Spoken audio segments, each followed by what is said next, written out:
When did it all change? That's the question I've been struggling with. When did it all change?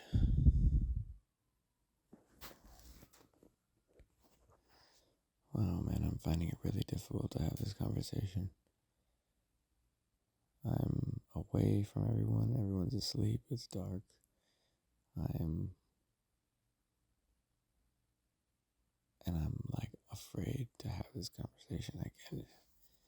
I don't know, afraid. It's like, it's just, I don't, it's uncomfortable.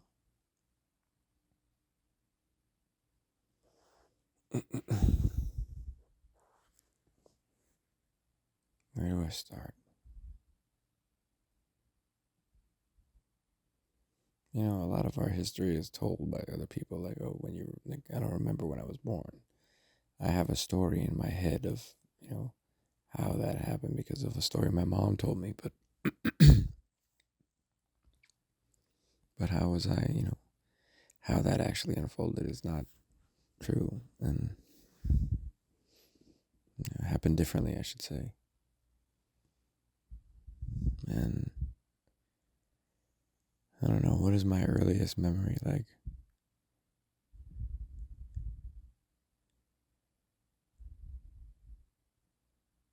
It might be Christmas 1989. Having that tiny house, like this tiny little house in these housing projects in the Bronx. It's just a little tiny place. And ours was the only one that had, a white, like, picket fence because my grandfather built it.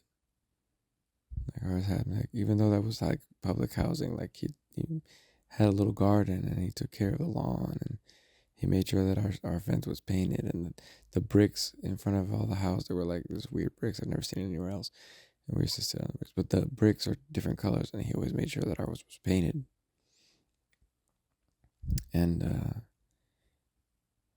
he even like built railing in the back and like, I mean, my grandpa was a part of that. And my dad did really good. Like he built this fence and it was awesome. They worked really hard on that. And I remember that growing up and seeing my grandfather and my dad work together and seeing, my dad like built the nearby there was like a I guess you could say like we call it like a bodega, but a stationery and like a corner store. And then there was like a pizzeria, like an ice cream shop, barber shop, and like a grocery store. And that area had burned down. And so my dad had he was a general contractor, and he got contracted to fix it, and he rebuilt the whole thing and did an amazing job. So he was literally working behind our house. So like after school, I would come home and like literally just climb this ladder behind.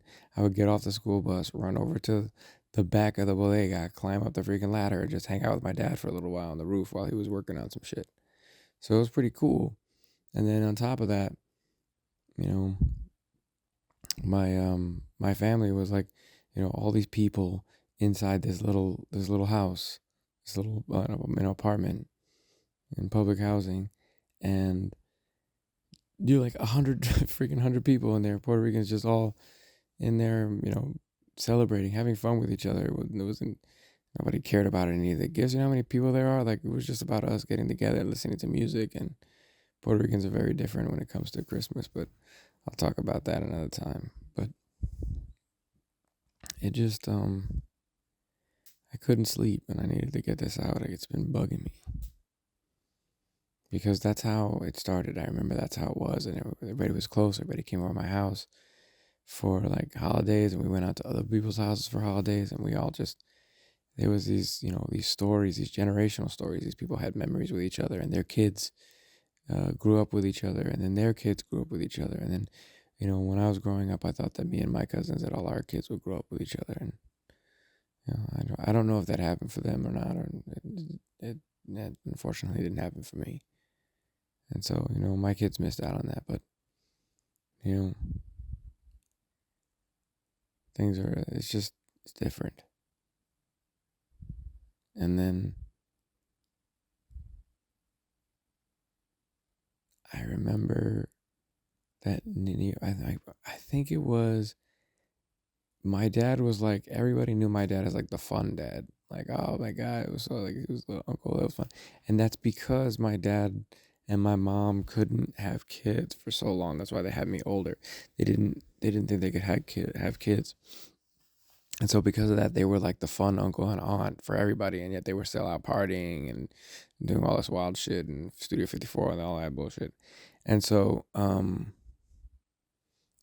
then becoming a parent or whatever, it was just like they were still the cool aunt and uncle to everybody else, but they were like super overprotective with me or whatever. So like they tried to like shelter like all of that stuff. Well, my mom taking in the old folks and having to raise a son and a daughter and amongst all that, and then in New York and in just in the environment at the times, it was the 90s in New York, so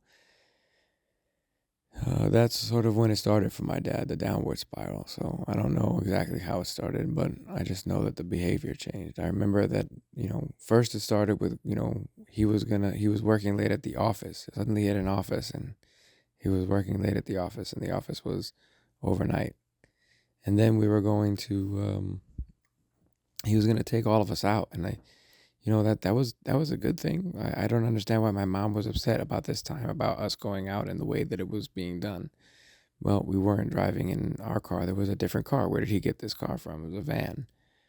Well, I come to find out the details surrounding the event later on as I got older were the problem. So the van belonged to, another woman, and the office was another apartment where he lived, when like I was, I think, like next door to the other woman or whatever. So like this guy had a whole other life that he was living, because and he was basically, gaslighting my mom into saying that like it's her fault because she was taking care of these old folks. And it's like, well, you also signed up to help her out, so like that's not entirely fair. You don't get to do all this. You could leave. There's different ways. You don't disrespect people like that. And so the way that he was going about it was because of the habits he was getting into.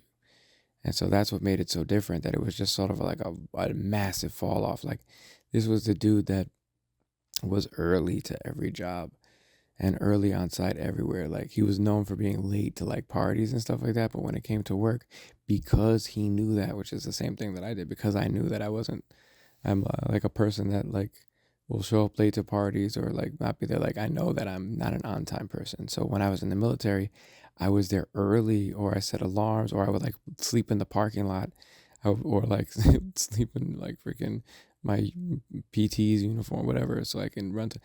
I did what I had to do, and so my dad did the same thing. You won't get jobs, as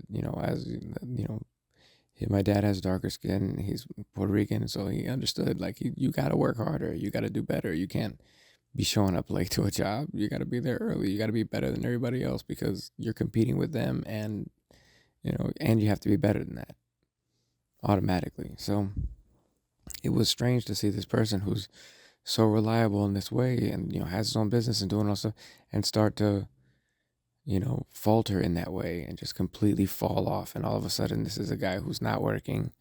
He's sleeping on the couch, and he went from having this whole other apartment, and like I mean in such a short period of time, having enough money to have a whole other apartment furnished with like he had a whole lot nicer stuff in that apartment than we had in our house, which that's what I thought was crazy.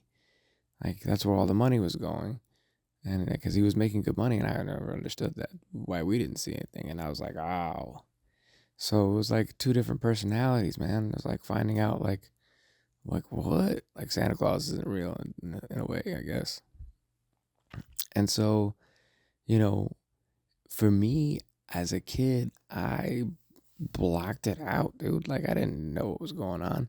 So like even though like I could see like my dad like physically the effects that were happening, like suddenly this guy's like now he's not getting any work, and you're laying like in bed, and then he's just like there's it's a binge, like he just wakes up and then he eats everything in sight, and it's just like my grandfather had to tell him something, and I was like suddenly these people that got along so great are at each other's throats. And like it was it was no wonder that like the family started breaking up, because there were several events that were happening, and the focus changed. But like people didn't want to come to our house because of what was happening. It wasn't about the old folks. Like, that was something that my parents, I don't think, were aware of. It was like, because of those things that were happening, people just, it was hard, even though they want to visit their grandparents and stuff like that.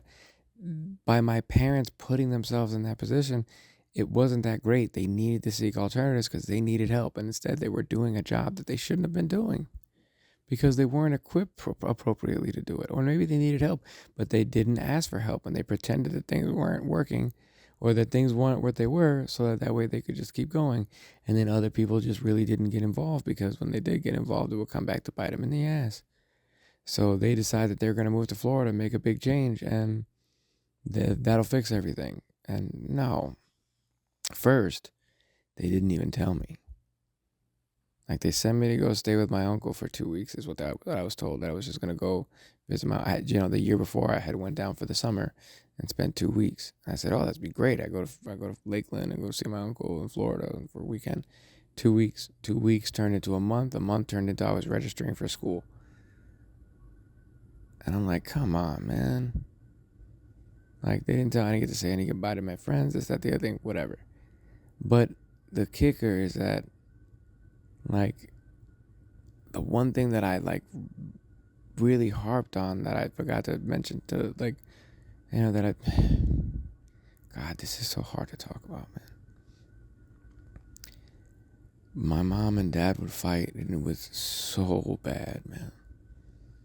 I don't remember the first time, or like they were all blending into each other, but I remember coming down the stairs as a little kid, man, maybe 6, 7, and hearing them fight over shit that happened way before I was born, and things involving, like, my father was upset that my grandfather passed away when I was 1 year old, that he wanted to take me to go see him, that he was yelling at my mother for not letting me see him, or not letting my grandfather see him before he died. And that is gaslighting on another level, because what happened was, he didn't want her and me, like, he wanted me to go, but not my mother. He didn't want my mother to go with him. Now, if anybody knows why, like, I guess he had a sneaky link going on on the island. So, yeah, why else? So, and that was admitted later on in arguments and whatnot.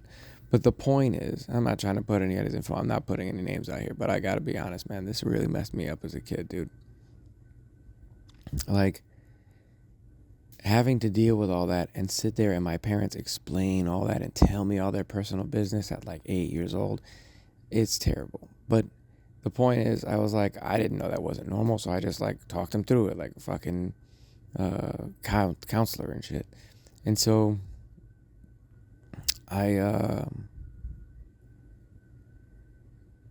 my dad explained that his excuse for these things were like, oh, you didn't let me see my father. The idea of you taking a 1-year-old by yourself, like, like, away from their mother, while you're gonna go and, like, you're already going to a funeral, that sounds like all kinds of bad. So why are you gaslighting this person? You just didn't want to bring them. He very well could have done it on his own. Instead, looks for an excuse to then go out. I didn't understand where he was going at the time, or maybe I really did and was blocking it out, but that's what it would be. It would look for an excuse, some sort of fight, anything. When I was a teenager, he would come into the room and look for just, like, I told you about hospital corners. Like, my father literally wanted hospital corners for the bed. So he would come and find, like, dust in the room, or, like, I had, like, a pair of jeans hanging on the top bunk because I was going to put them on later because I was changing clothes after whatever. And he would be like, oh yeah, and lose it. And then that'd be an excuse for him to go out and be gone for 3 days. And so I would hear them fighting in the middle of the night. And and that's one thing. That's the first time that I remember that started happening. When it really got crazy was then when my dad started coming home in the middle of the night, I'll say inebriated. And my mother would wake me up. and tell me to go look at my father so that he could see that I could see him, and say, look at him, look at these. And I'm like, I don't know what I'm seeing, but I do know what I'm seeing. And this is unhealthy. And my dad is like, why are you doing this? And you're using me as a weapon to try to get him to do something when this is not the time to be doing any of that. Like, and none of that is appropriate. Waking the kid up in this. So anyway, what ends up happening, this happens over and over and over throughout my entire childhood. And, even if it happened once, that's too many goddamn times. And so the arguments are always the same. Like my father grew up in an environment that was so abusive, physically abusive. My grandfather was an alcoholic and physically abusive, to the point that like he idolizes this man, despite the fact that these awful things happened. I can understand having like saying reverence or saying, I love this person despite their flaws, but this is not the same thing. Every year on this man's birthday, this guy's weeping and goes into a series of spiral. Like, not so much anymore, but for the longest time, this was like a pattern of, right around the time of my grandfather's death, this guy would start to spiral down until his birthday, and then he would make a New Year's resolution to get better, and then we would just repeat this pattern over and over and over. And I remember, like, they would put me in between and yell all their personal business. And like, my father, even though he was never violent, like he couldn't do that. His siblings all went the other way, but he was like, he was the opposite. For him, it was like, what are you doing? But like, they needed to resolve their issue, like bringing the kids into this. Like, I can't even, it's so hard to talk about this, man. Like, oh my God.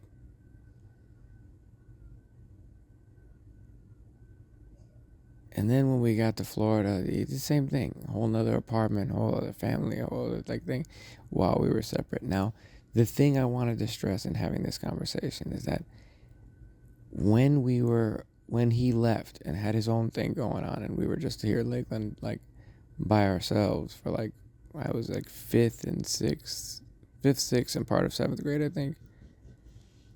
It was great. My mom made it work. My uncle was like, that was great. There was no stress. There was no fighting. There was no nothing.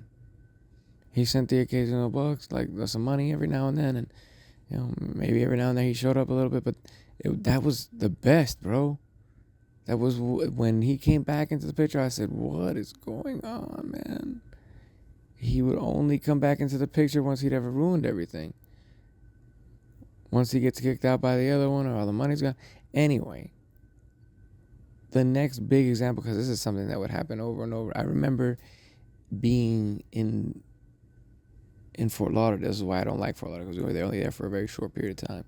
But I remember being in that apartment. It was like a studio apartment for like a single guy. That was obviously his apartment. And so the living room had like you can open, you basically, there's like a little den that's an office there, but that's what it is. Like, it's a little side office with like a closet type thing. And then there's one bedroom. So that little closet bedroom thing became my room, like just on the side of the living room, while my sister slept with my parents in the bedroom. And we had to just stay. And then I was like in, 7th grade, 8th grade. I'm going through growth spurts. So my dad just gave me hand-me-down clothes. So I'm wearing like a bunch of oversized his clothes, like, to school. I look like a weirdo. I'm depressed because this sucks.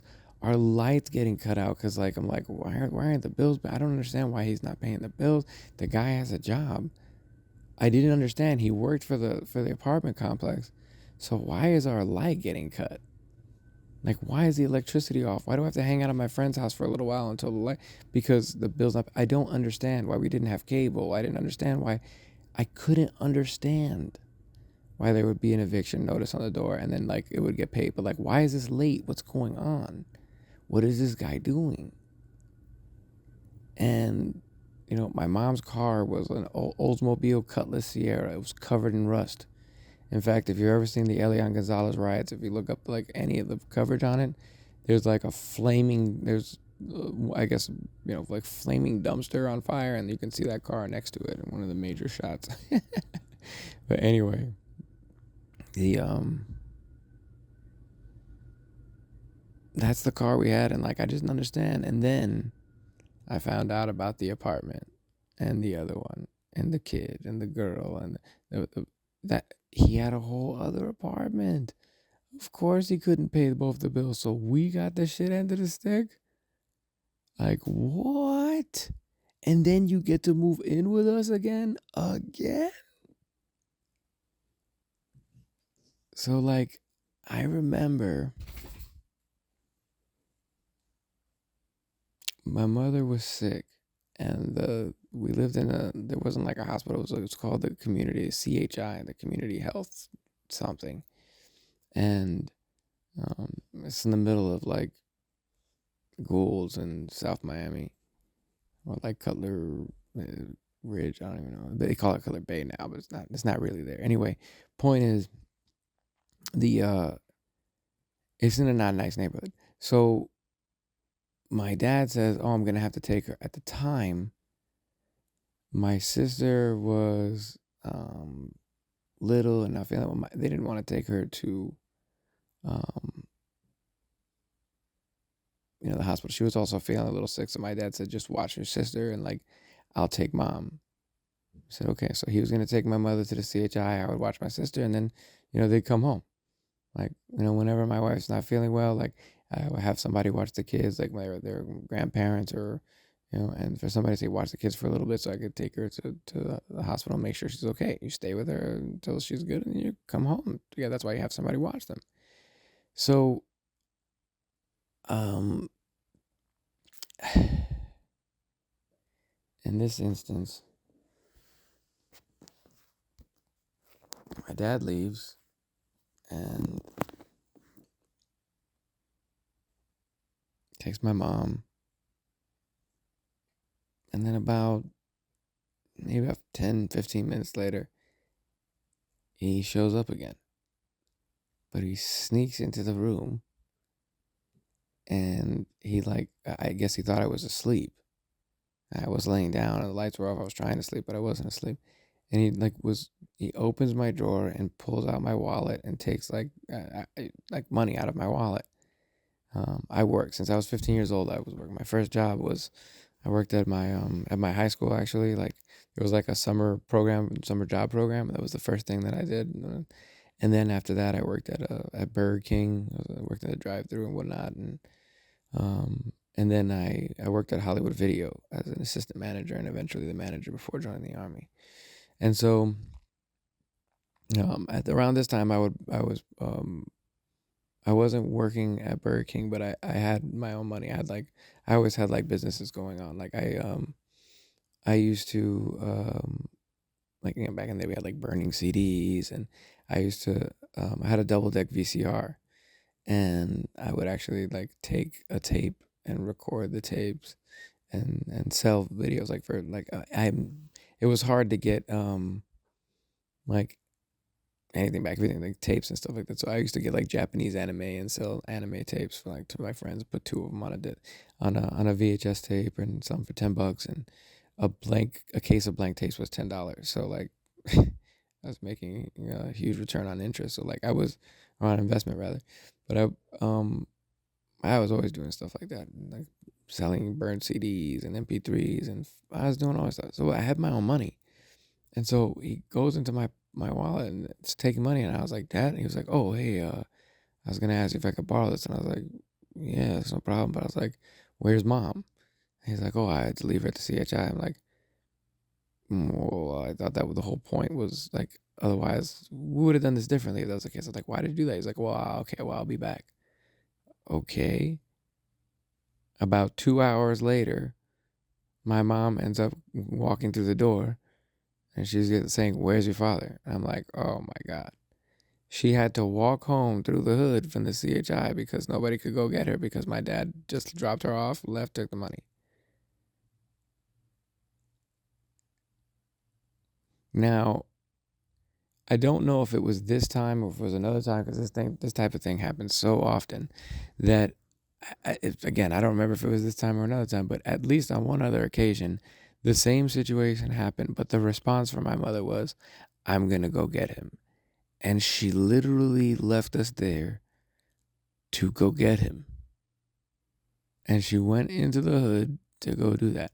And knows exactly the spot where he's at. So I never really understood that. She knew exactly where he was at, and she would go and it was this dramatic bullshit, bro, yelling in the street. Oh my God, it was fucking awful. And and you say, oh, how do you know if you weren't there? Sometimes I was.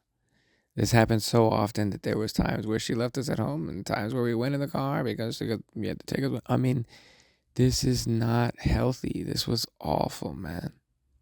I remember detaching so much. I used to be on, that's why I was recording everything, and I was trying to tell stories about other things. I wanted to, you know, see the world through a different lens, man, because this was just why is this happening? And I work and I help them out, and why am I giving money to help my mom with these bills if this guy is just doing that and disappearing for 3 or 4 days at a time? And then my cousins would make fun of me because, when they would ask hey, was that I instinctually, I was trying not to see, or at least pretend my parents were playing this game like that, and nobody could know what was going on, and everybody knew what was going on, and so I just tried to ignore it, and I thought it was normal, I guess, and they were like, "Oh, this is what your dad's doing." It's like, why you gotta be so cruel about it, man? Why are you relishing in the fact that my father's going through this? And it was painful to have the people that you're supposed to be so close with just enjoying your pain because they're like, ha ha, for what? I don't understand what that sentiment is. So anyway, my family has a lot of issues, and so yeah, seeing that as a child, that in a way, experiencing my great grandfather and all the lessons that he taught me, and then even though my father taught me a lot of positive lessons, I think the majority of the lessons that he taught me was the mistakes not to follow in line with you know I think I'm an honest man because my father was such a dishonest one.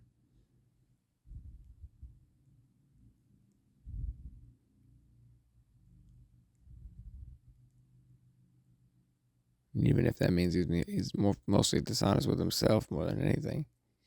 Because once you can admit that, then you can work on it. But if you refuse to accept that, then it is what it is.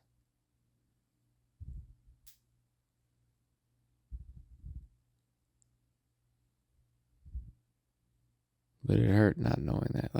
And then there were moments that, I mean, it's such a struggle because my father had a way of always weaseling his way back in, obviously. And I'll give you two examples of how we did that. One way, when I was, I don't remember, I was probably 16.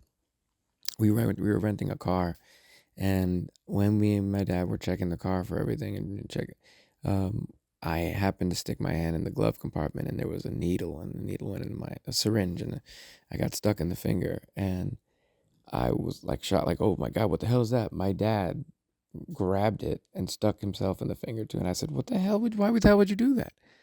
And he said, well, whatever happens to you happens to me, and I was like, well, that was incredibly brave, but really stupid.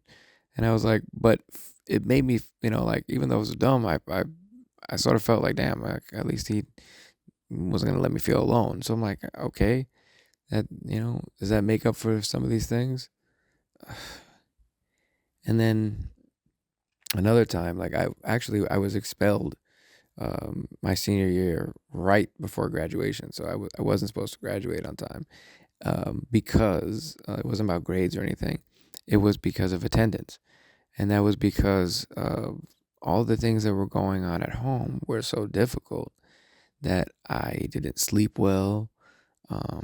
I was late to class. I was, it was so hard to deal with that I was either running late in the mornings to school or this or that. And it was always on weekends, and that's because like my parents would fight all weekend. I'd be stuck at home. Like I didn't want to be at home, stuck with these people fighting all weekend.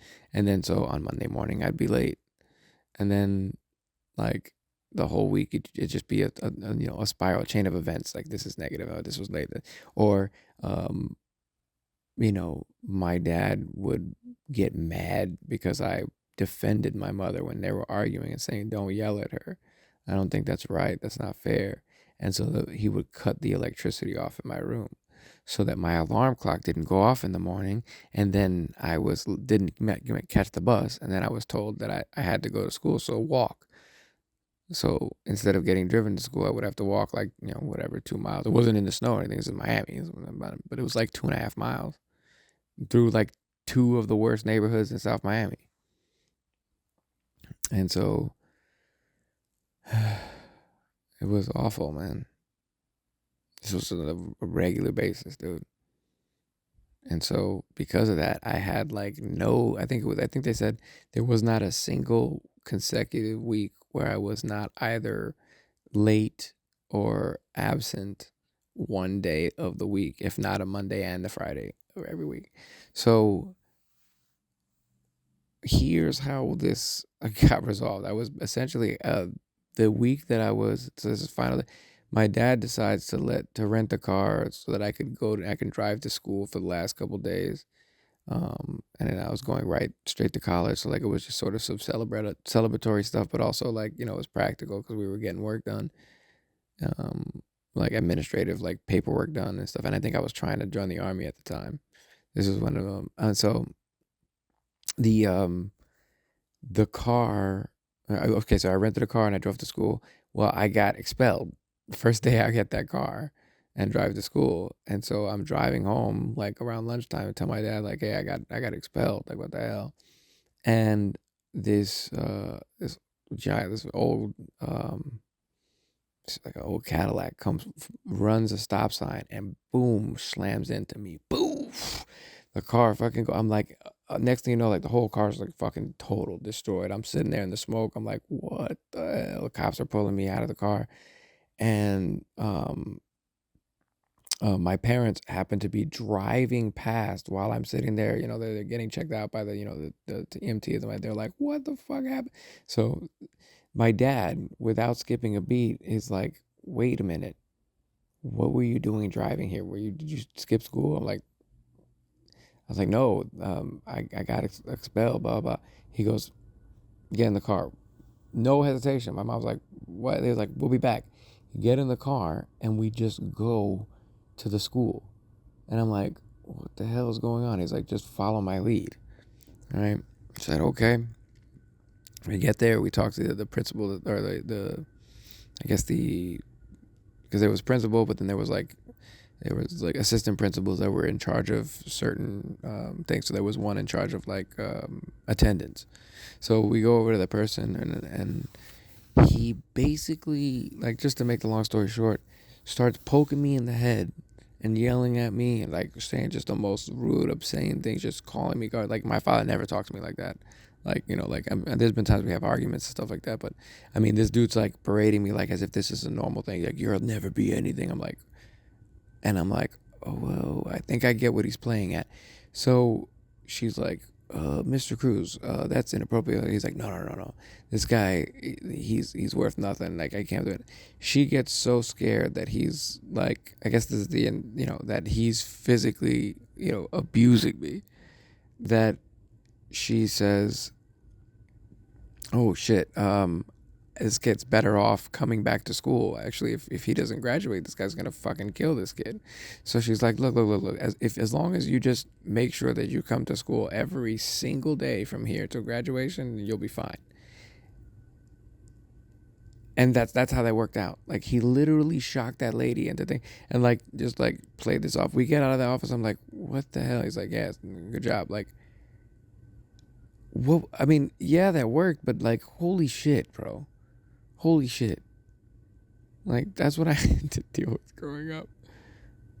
And so it's really hard. Like, for my mom doesn't understand that, like, For me, it's just the disrespect. Like, I don't care that they're together now and that she accept that. It's just about him recognizing that he did those things as opposed to just pretending that they never did. Because he's literally told me, though, that didn't happen. You made that up. Like, it's just cruel. I don't mind forgiving you. I can't sit here and pretend that you didn't do those awful things, bro. Even if you were under the influence, I cannot pretend that those things did not happen. I can't do it.